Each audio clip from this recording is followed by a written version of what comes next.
I don't know how to say this, but I think that I worry too much. And is there a way to stop worrying? Is it something that we as humans have to do to survive? Oh, you think you worry too much, huh? Maybe that's the problem. Maybe you shouldn't think so much. Or maybe you should think even more. But why not think about things that make you feel excited?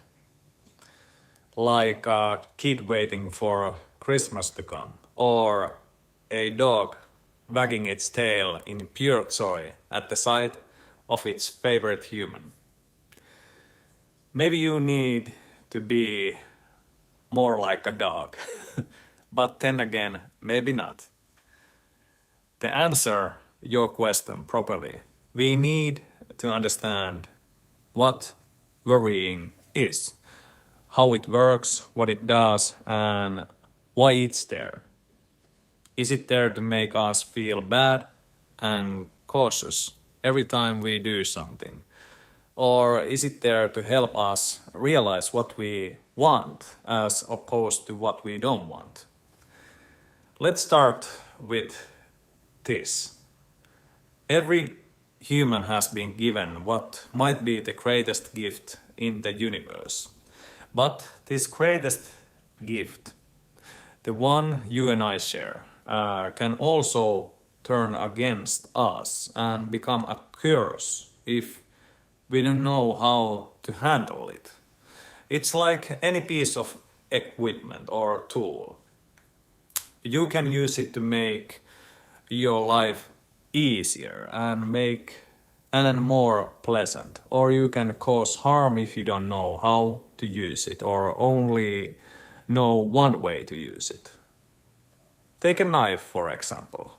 Can you not use it to make good food, cut vegetables, or craft something useful? But you can also turn it into a weapon. Now, imagine your thoughts as a knife, or perhaps more like a Swiss Army knife, metaphorically speaking.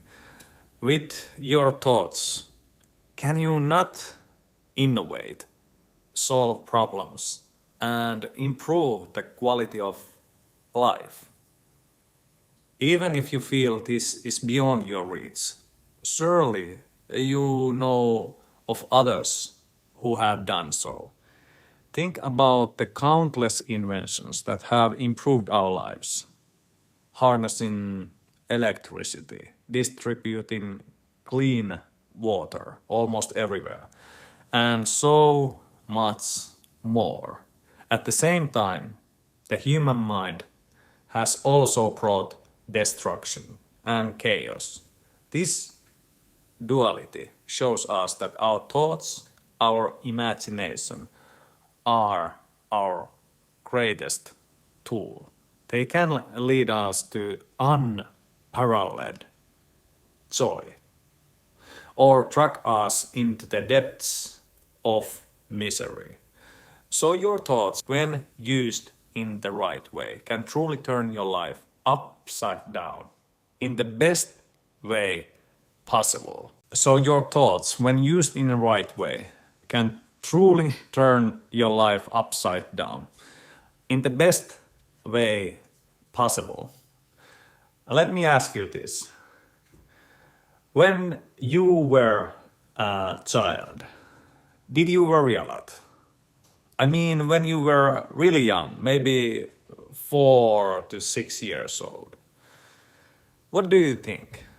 Most likely you didn't. You were simply wandering and experiencing life as it is.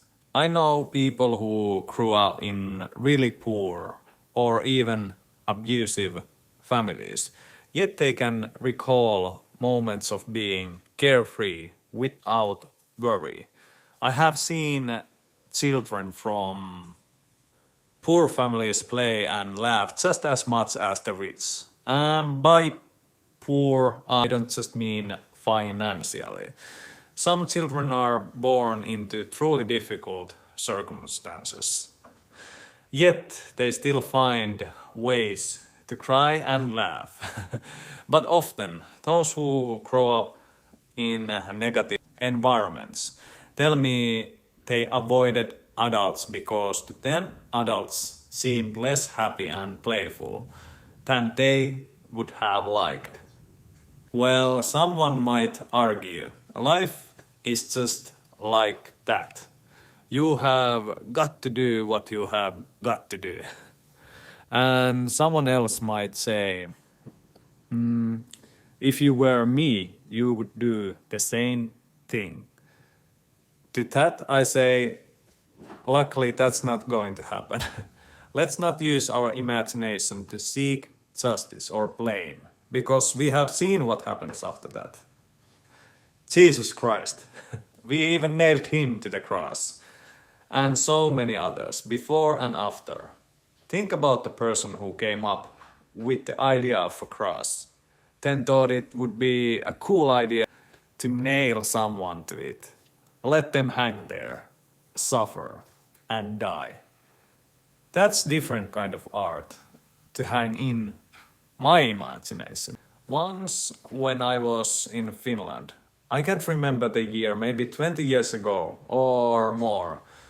So it's a long time. I visited a well-known art gallery in Helsinki called Kiasma. Helsinki is the capital of Finland, where I spent my childhood. Like most art galleries, they change the exhibitions from time to time and bring in new shows. This was my first time visiting Kiasma. I don't remember why or what was going on, but I was shocked by the exhibition they had at the time. Two pieces stand out vividly in my memory. First, when you entered, there were piles of toilet paper scattered across the floor. Some of it was painted with brown stains, like you know how it looks when white toilet paper gets stained. I had no idea what the statement was there, but I kept going.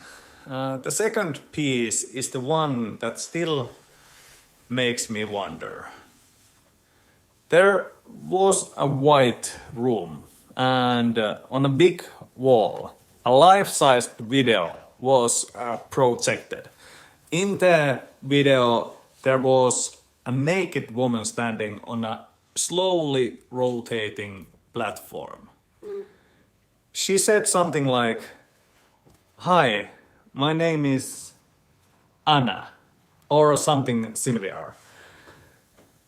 Every time she said it, she magically got a new cut somewhere on her body, and she started bleeding. The video showed her saying her name in almost every language known, and each time a new cut appeared. By the end, she was covered in blood, emotionless, just slowly turning. Well, you can create art like this in your imagination and bring it into the world for others to see.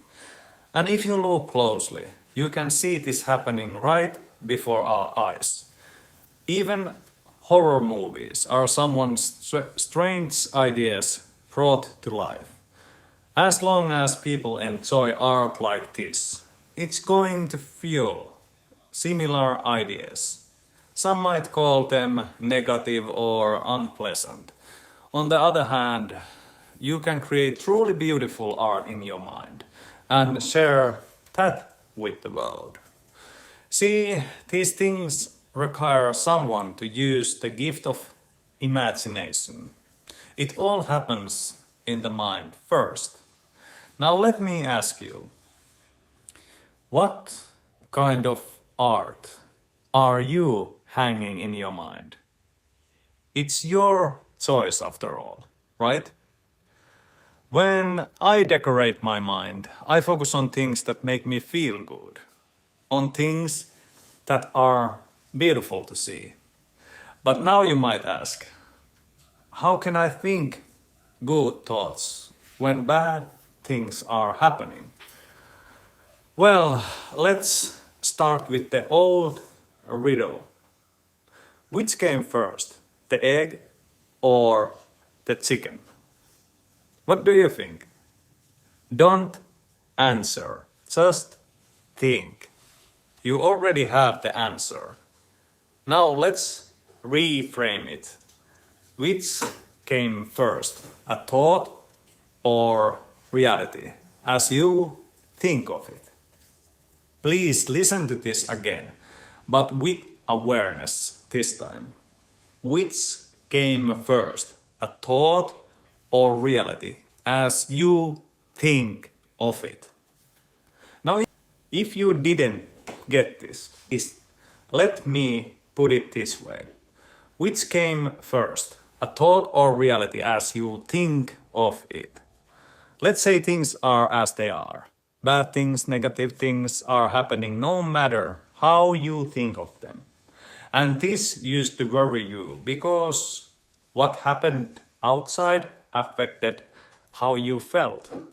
If you didn't have money or health, it made you worry about those things. If the world is doing crazy things, like killing each other, destroying the planet, or treating each other poorly, how on earth could someone feel good and think good thoughts without worrying all the time? Yes, it's easy when things are going well. When you are rich, healthy, and living in a dream-like place where people treat you kindly with smiles and you know everyone is trustworthy and would never harm you. Yes, then everything is fine and there is nothing to worry about. Do you really think that? Like really? That when this happens, then I'll be happy. Let's go back to the knife metaphor. If you have a knife, what would you do with it? Would you cut vegetables? Maybe you would see that your neighbor is tied up with ropes and you have a knife to cut those ropes and set them free. Or would you design crosses with your knife? Or perhaps if someone says their name in any language, would you cut them because of that? The answer is obvious. It depends on how good of a neighbor you are and the kind of a person you are talking to. Now, if this is really how someone thinks, then life always seems like a game of survival. Even if you say, well, I wouldn't harm anyone or do anything bad, but what about other people? I'm not worried about my actions, but there are so many greedy bad people doing not so good things, and they make me worry. This is where I say, become childlike again. Not childish, but childlike. Someone carefree who seeks happiness in everything. When a child is very young, they don't know what's wrong or right, but they know what feels good and what doesn't. For a child, everything that feels good is worth doing more. And yes, sometimes children might even do bad things if those things bring them something they want. Like taking a toy from another child's hand to play with it, without even considering that it might be wrong, unless someone teaches them that it is wrong. So most of our sense of right and wrong comes from what we have learned. But fundamentally, we move toward good feelings and away from bad ones. Now this is what I suggest you do. Do things that make you feel good. This includes your thoughts. Think about things that make you smile and feel good. This is simply childlike behavior, just playing and having fun, without worrying about whether it's bad or good. Now, childish behavior is doing whatever you want without caring about consequences or others around you. Acting like a child means not understanding consequences. This is why I say act childlike, not childish. Any real adult knows that doing something that harms others shouldn't feel good. So I'm asking you to be an adult who acts childlike.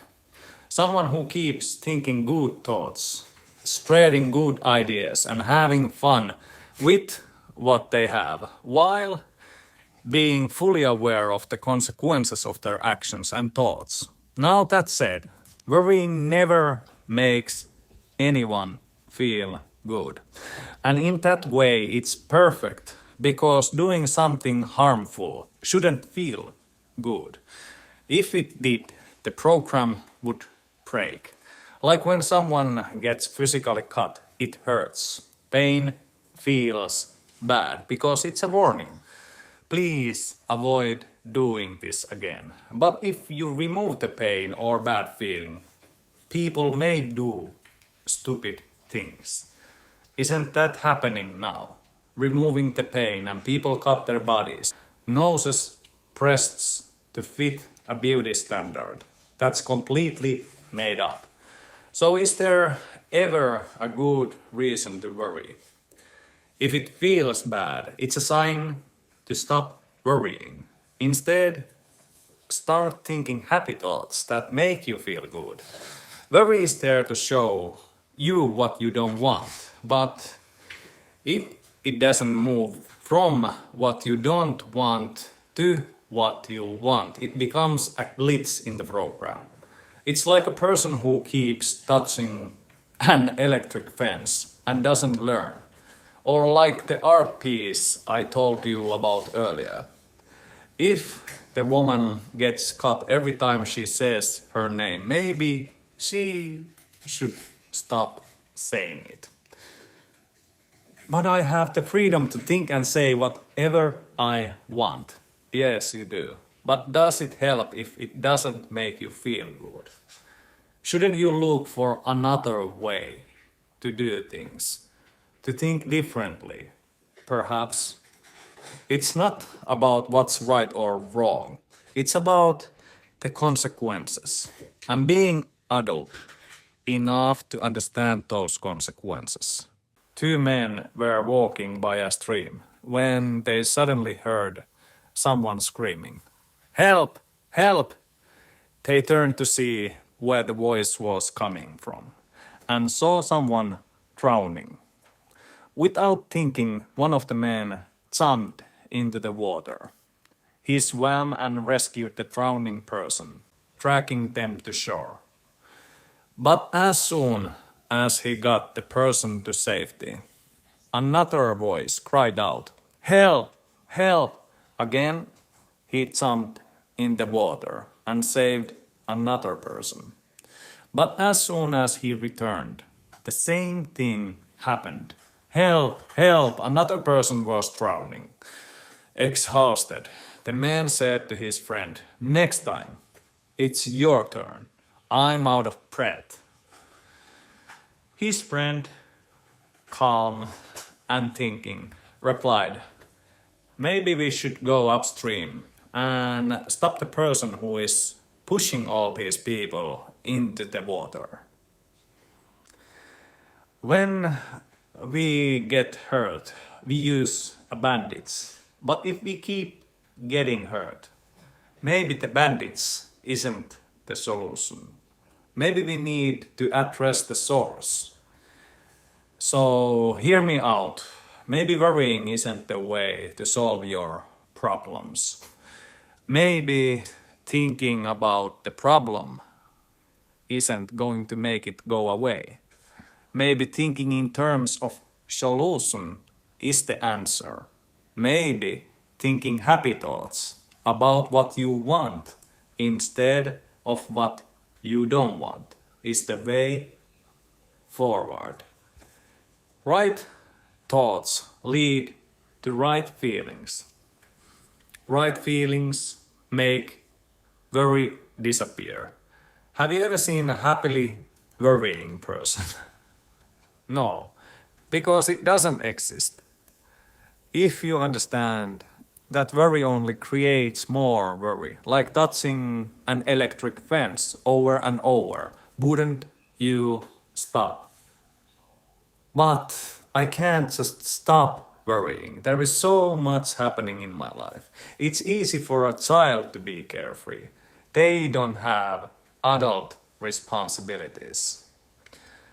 Well, maybe it's time to redefine your responsibilities. If you understand that responsibilities really just your ability to respond, then you would use that ability to create the responses you want.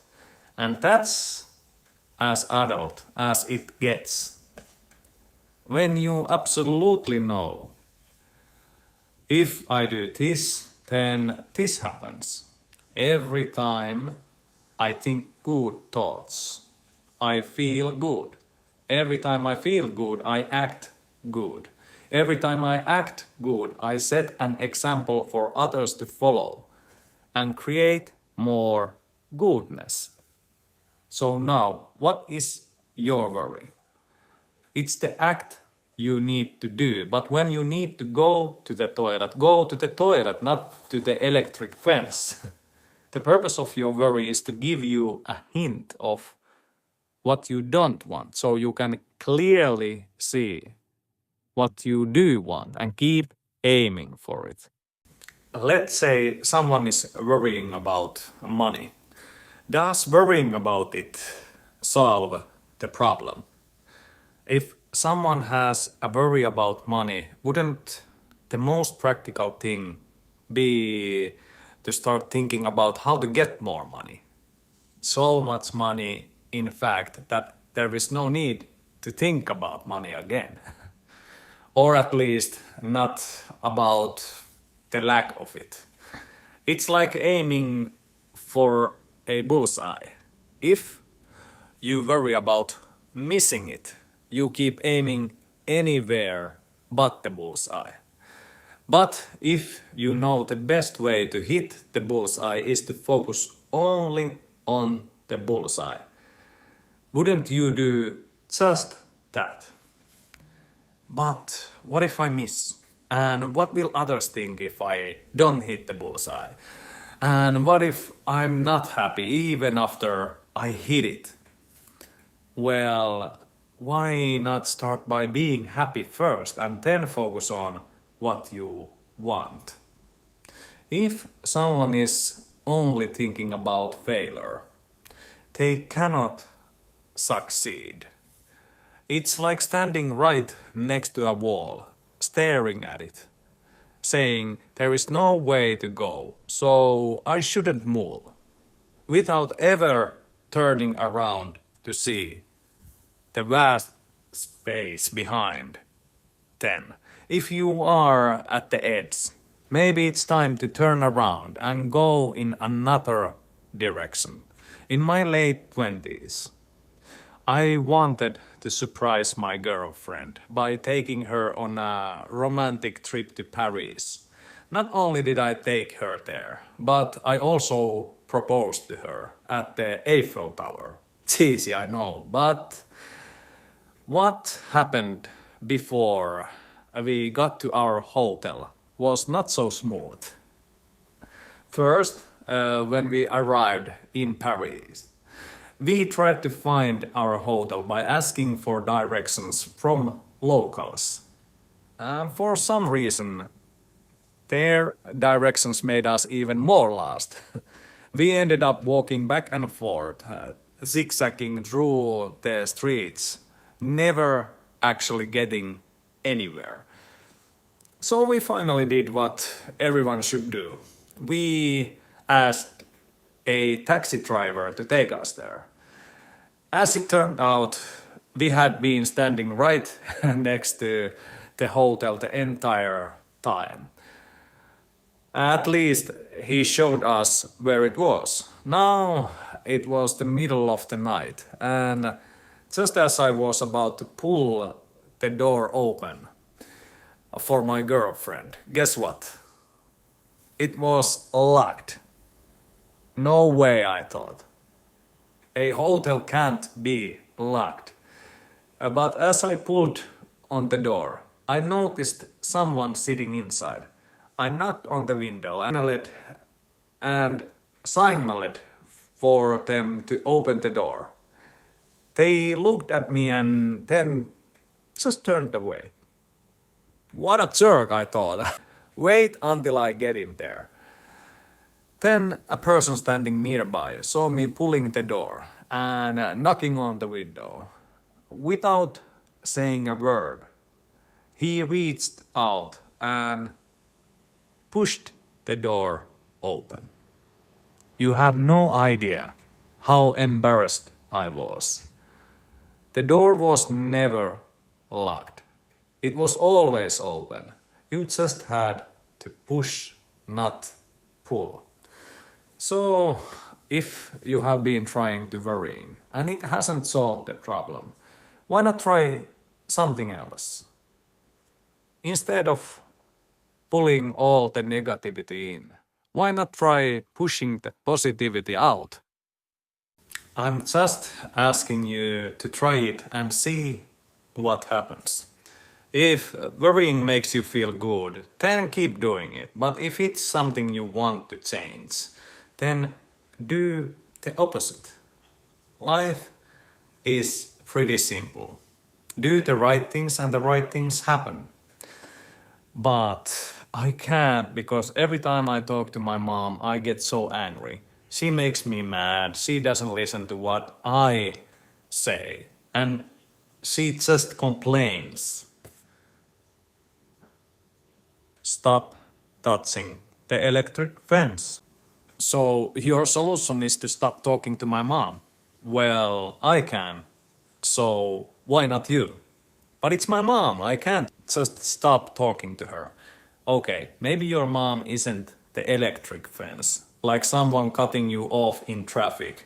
You can't always avoid situations like this happening in life. Or maybe you can, but you don't want to. Like, we cannot choose our family. I get it. But let me ask you this. Do you enjoy problems? Do you enjoy hearing misery or complaints? Okay, you don't. So what's stopping you from saying so? Oh, you don't want to hurt anyone's feeling. So instead, you just suck it up and complain to someone else about the person who's complaining to you. So you can all complain together and create a complex complaint cooperation. Have you ever watched family drama shows or other drama series? If you have and if you enjoy them, then maybe you are just living in one. But if you don't like drama, why not change the channel? Change the genre. If you don't enjoy hearing complaints, whining, misery, drama, or constant talk about how evil and scary the world is, maybe you should stop creating it in your mind.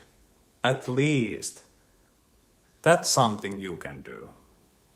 At the very least, when you are at home, watching TV, scrolling on your phone, or doing whatever, you get to decide what channel, show, or app you are glued to. Can you do this for me?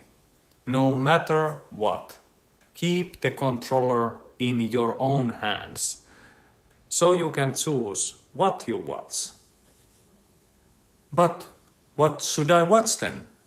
You might ask. Well, what do you like to watch?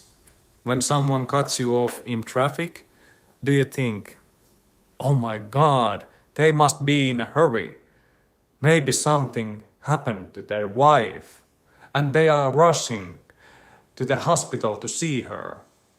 Maybe these are the last minutes they will never spend together. I should make a way for that car. Or when you are stuck in traffic, you take a deep breath and sigh. Now I can just relax, listen to my favorite song, or think about all the good things I want in my life. Perfect. So you are basically saying I need to lie to myself about reality. Well, not exactly. How many people are afraid of ghosts? And how many of them have ever been hurt by a ghost? Or even seen one? I'm not saying ghosts doesn't exist, but there are people who fear things they have made up in their minds. So, if you have created the boogeyman in your mind, why not exorcise it? It is what it is. What happens outside of us, I mean. If a ghost appeared in front of me, I don't know how I would react. But what happens inside of me? That's something the ghost cannot control. I might be scared or I might be curious to know what it wants and why I'm seeing it. I'm just laughing at my dog now. But if I have already made up my mind to fear ghosts, then there is no room to feel anything else but fear. It's like staring at the wall. What if instead I chose to be curious, to communicate with it and get to know it better? Maybe it wants to show me a hidden treasure in my home. So, what I'm saying, maybe you want to give another thought before and after worrying. Maybe you want to try thinking something else and see what happens. Okay, now you are saying, just don't worry and think of something else. Well, in life things are simple, and the simpler you make them, the easier your life will be. So I'm not just saying stop worrying, I'm saying start imagining the things you want. And do that as often as you can. Make yourself happy in your mind. Have fun. Go crazy. Want to know a secret? No one else can see what you are thinking. So go for it. Make it pink. Sing a song. And be the rock star of your own mind.